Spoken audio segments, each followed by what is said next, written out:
Assalamualaikum warahmatullahi wabarakatuh. Salam sejahtera bagi kita semua. Perkenalkan, nama saya David Abelda, berasal dari jurusan Geografi Universitas Negeri Padang. Pada video kali ini, kita akan membahas mengenai salah satu materi yang ada di mata pelajaran Geografi SMA, yaitu dengan kompetensi dasar 3.5 mengenai hubungan antara manusia dan lingkungan sebagai akibat dinamika atmosfer dengan indikator sebagai berikut. Oke, langsung saja kita masuk ke dalam materi. Yang pertama yaitu mengenai pengertian atmosfer. Atmosfer adalah lapisan udara yang terdiri dari beberapa gas yang dipertahankan oleh gravitasi bumi, di mana yang digunakan untuk mempertahankan bumi dari serangan luar. Udara kering pada atmosfer terdiri dari nitrogen sekitar lebih kurang 75%. Atmosfer cenderung ke atas akan berubah menjadi atom-atom gas. Untuk bagian-bagian dari atmosfer dapat diselidiki dengan menggunakan beberapa alat, di mana atmosfer bagian bawah dapat diselidiki dengan alat termometer, barometer, dan barogram. Selanjutnya mengenai lapisan atmosfer. Yang pertama yaitu lapisan troposfer, di mana memiliki ketinggian 0 sampai dengan 12 km. Pada lapisan atmosfer ini sangat berpengaruh terhadap kehidupan di bumi, di mana pada lapisan ini terjadi peristiwa-peristiwa cuaca seperti hujan, halilintar, angin, awan. Temperatur troposfer relatif tidak konstan, di mana semakin tinggi suhu akan semakin rendah. Dilihat dari parameter suhu, lapisan troposfer dikenal dengan istilah gradien termometrik, adalah penurunan suhu udara seiring dengan peningkatan ketinggian di muka bumi.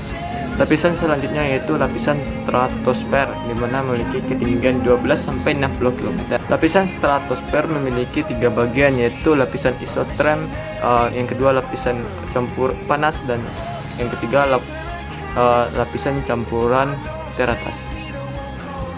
Pada lapisan stratosfer terdapat lapisan ozon, yang mana pelindung permukaan bumi dari sinar ultraviolet yang berlebihan, yang mana akan merusak kehidupan di bumi. Lapisan yang ketiga yaitu lapisan mesosfer, yang dimana memiliki ketinggian 60 sampai 80 km. Ciri-ciri lapisan ini yaitu tadi merupakan lapisan pelindung bumi dari kejatuhan meteor, memiliki temperatur minus 50 derajat Celcius sampai dengan 70 derajat Celcius. Lapisan selanjutnya yaitu lapisan termosfer, di mana memiliki ketinggian 60 sampai 100 km, dengan memiliki ciri-ciri temperatur minus 40 derajat Celcius sampai dengan minus 5 derajat Celcius. Di lapisan ini sebagian molekul dan atom-atom udara mengalami ionisasi. Lapisan terakhir yaitu lapisan ionosfer, di mana memiliki temperatur 0 derajat Celcius sampai dengan 70 derajat Celcius. Dalam lapisan ini seluruh atom udara mengalami ionisasi. Lapisan ini merupakan lapisan atmosfer paling luar.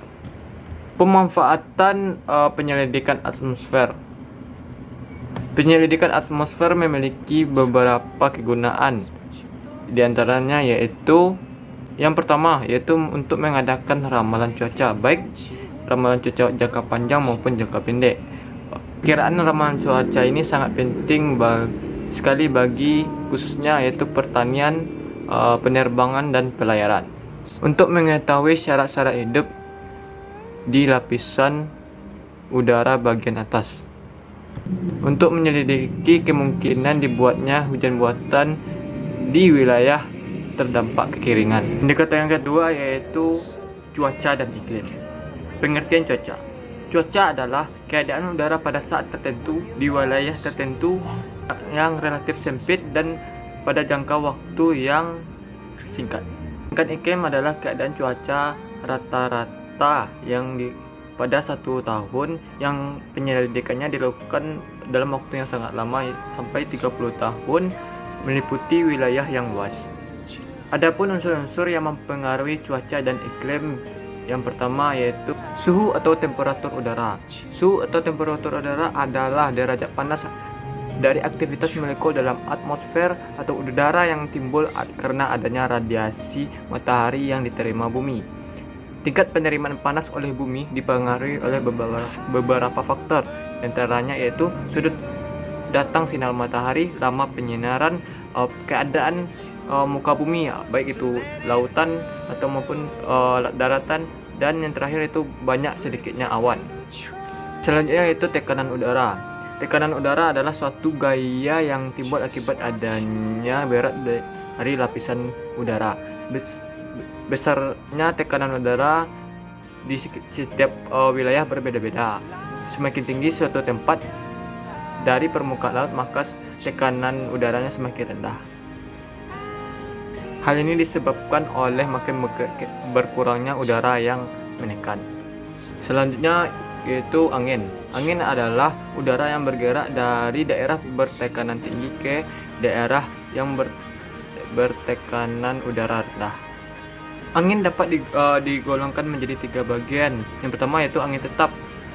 Contohnya itu angin pasat, angin barat, dan angin timur. Yang kedua itu cuaca dan iklim selanjutnya yaitu kelembapan udara. Kelembapan udara adalah banyaknya uap air yang terkandung dalam massa udara pada saat dan waktu tertentu.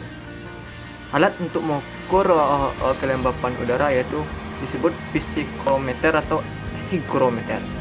Unsur selanjutnya yaitu curah hujan. Curah hujan adalah jumlah air hujan yang turun pada satu tempat dalam waktu tertentu. Alat untuk mengukur banyaknya curah hujan disebut rainguide. Terus selanjutnya yaitu pembagian iklim. Iklim di satu daerah berkaitan erat dengan letaknya di garis lintang dan ketinggiannya di permukaan bumi. Oleh karena itu, iklim dapat dibagi menjadi 2, yaitu iklim matahari dan iklim fisis.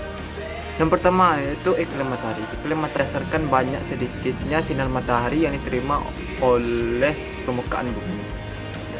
Berdasarkan klasifikasi iklim matahari dapat dibedakan menjadi 4, yaitu iklim tropis, iklim subtropis, iklim sedang, dan iklim dingin.